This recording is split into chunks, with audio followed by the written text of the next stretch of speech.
The number of Americans who have mistakes on their credit reports is staggering. A 60 Minutes report exposed that most people cannot even correct the problems. CBS 2's Christine Sloan follows up.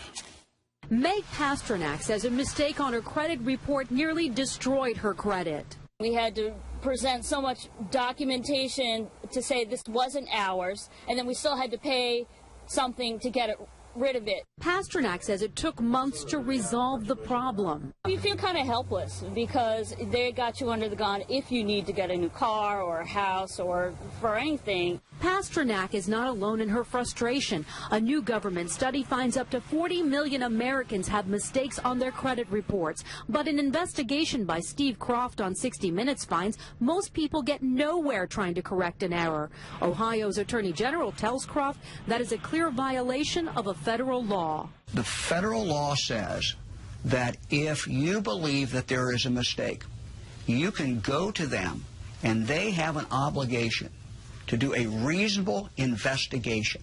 They're not doing a reasonable investigation. End result, if we're successful, is a deletion of that record from your credit report. The credit pros in Newark help people fight agencies like TransUnion and Experian. All the information they receive from a customer, they translate it into a code. They don't forward the letter and the proof of payment to the creditor.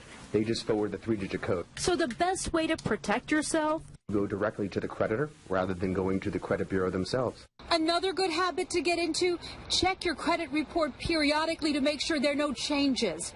In Clark, New Jersey, Christine Sloan, CBS 2 News. And like 60 Minutes, we were unable to get an actual person at the 3 credit reporting agencies.